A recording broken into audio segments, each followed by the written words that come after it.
In Minnesota last week, the Vikings were hoping to make things very cold for the Dallas Cowboys. But the big day bloomed at 30 degrees, hardly freezing, and far too hot for the hardy Norsemen. In Bloomington, Minnesota, the Vikings prepared to meet the Dallas Cowboys for the 7th time.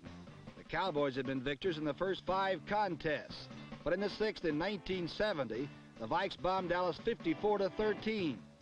As usual, defense had been the instrument of victory for Minnesota. But this 6th consecutive playoff appearance for Tom Landry featured the Cowboys as the NFL's highest scoring team due to a 7-game hot hand held by new quarterback Roger Staubach. The Vikings, too, had a new quarterback, their punter, Bob Lee. Bud Grant had installed Lee as a starter ahead of both Gary Cuozzo and Norm Snead in order to prime what some called Minnesota's pop gun offense. But the pop gun misfired the first time the Vikings had the ball. Dave Osborne fumbled, Jethro Pugh recovered for Dallas, and a valuable gift was given and received. Dwayne Thomas gained 1 yard and 2 carries, and then Roger Staubach stepped back and hit Bob Hayes for 18 yards to the Minnesota 22-yard line. But there, the People Eaters did what seems to come naturally. Number 88, Alan Page, wrecked Staubach attempting to pass, almost causing a redeeming turnover. And when Staubach scrambled out of the pocket on 3rd and 14, number 70, Jim Marshall, nailed him short of the first down.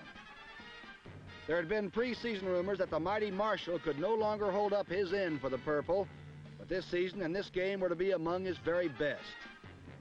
Marshall's punishing play forced Dallas to settle for a field goal and a 3-point lead.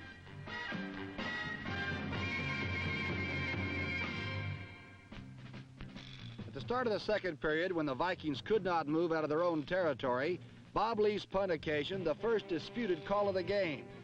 The Vikings claimed that the rolling number 37 Isaac Thomas deflected the bouncing ball. The officials said not so. It was not a popular call in Minnesota, for it denied the Vikings at least a recovery at the Dallas 8, and perhaps the break they needed to springboard them over the Cowboys. A repeat of that play reveals, if nothing else, that it was a very close call.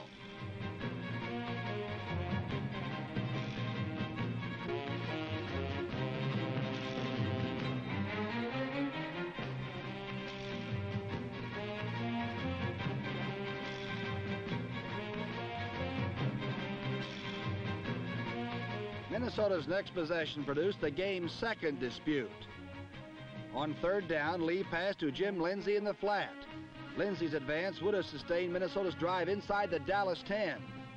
But the ball was ruled trapped, and the Vikings had to settle for a game-tying field goal by Fred Cox. The Dallas offense remained stifled, and the Vikings regained the ball at their own 20. On 3rd down, Lee caught Bob Grimm free on a fly upfield, and Grimm completed a 49-yard play, squirming inside the Cowboy 30. But a scoring opportunity was dissipated by the Vikings and gained by Dallas when Bob Lee passed to soft-fingered Chuck Howley instead of Dave Osborne.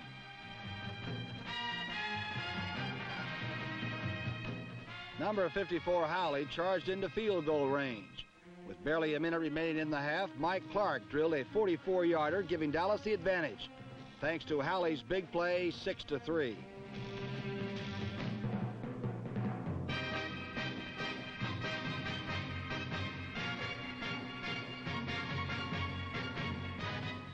But the Vikings still had another opportunity to squander before the gun.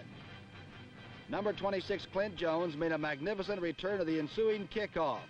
The Vikings were in business with 54 seconds remaining.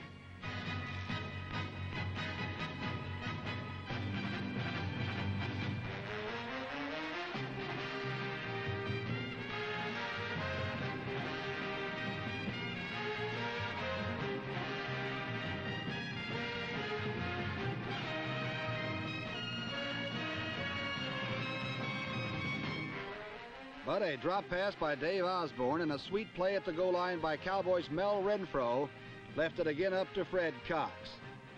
Fred Cox's toe had remained steadfast and true for 126 consecutive NFL games. But this second attempt went wide from the 42, and the half ended with Dallas still leading 6-3. Bud Grant restated his confident belief that young Bob Lee was a match for the Dallas Doomsday defense. When at the beginning of the third period, Lee's finger remained on the trigger of the pop gun offense. And once again, the pop gun was instituted with a misfire. Lee's floater, intended for Bob Grimm, was picked off by Cliff Harris and returned to the Minnesota 13-yard line. From their Staubach attack, the strength of the Vikings defense, just as the Cowboy opponents will try to keep the great tackle Bob Lilly in his place by running straight at him, Staubach attacked the cat-footed pursuer Alan Page. The middle gaped open, and Dwayne Thomas honey-footed into the cornucopia, as they say.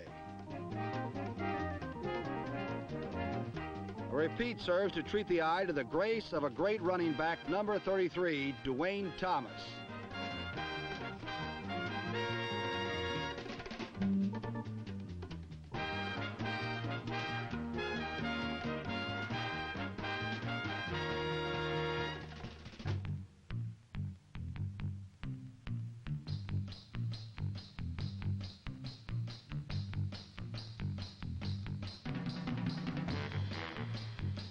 With the score 13-3, Charlie West returned the Dallas kickoff 51 yards to the Cowboy 42-yard line.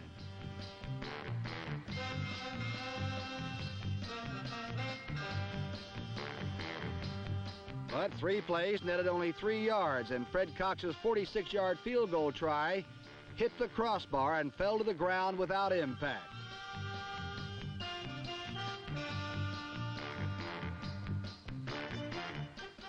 Then Dallas began 2 series of downs that controlled the ball and the game. In the first series, Staubach established field position, passing to Mike Ditka.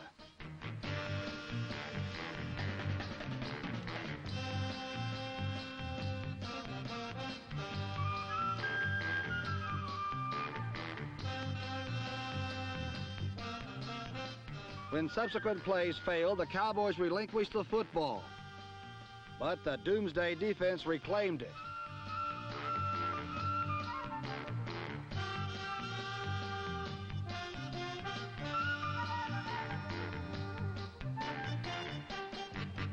And Staubach rewarded them with a 30-yard key third down pass to Lance Allworth.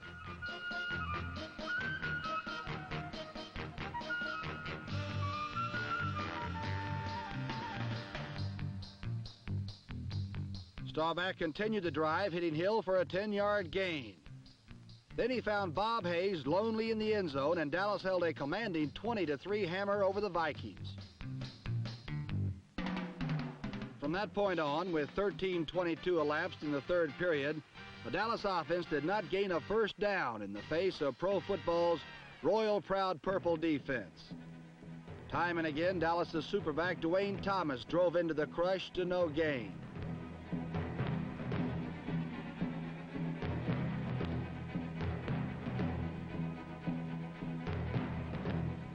And in the beginning of the fourth quarter, the once-burned Alan Page made Staubach pay.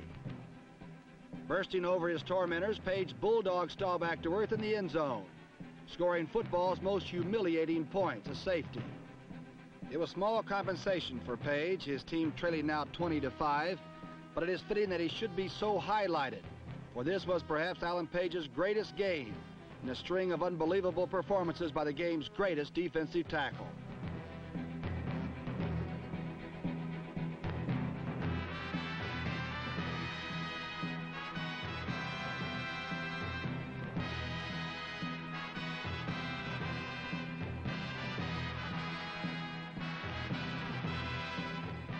At this point, Gary Cuozzo entered the game, replacing Bob Lee. The Vikings began the first of 3 goalward thrusts.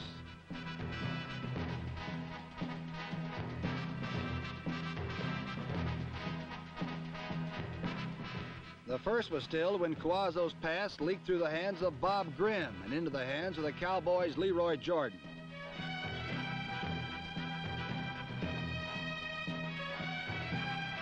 But the Cowboys could not gain a first down, and Cuozzo continued his bombing.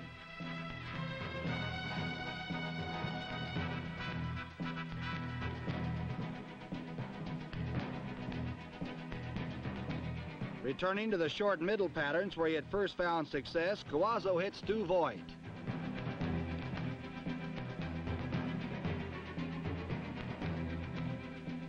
Cowboys connected with Voigt again and again, at last in the end zone, capping Minnesota's quarter-long desperation drive with 2:08 remaining.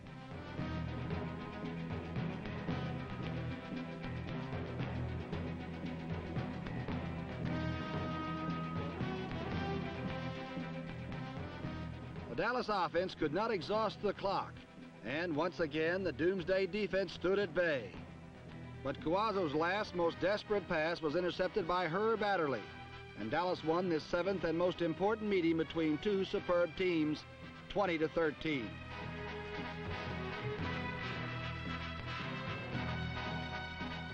And in Minnesota this Christmas Day, it was not a jubilant throng of fans that dismantled the goalposts.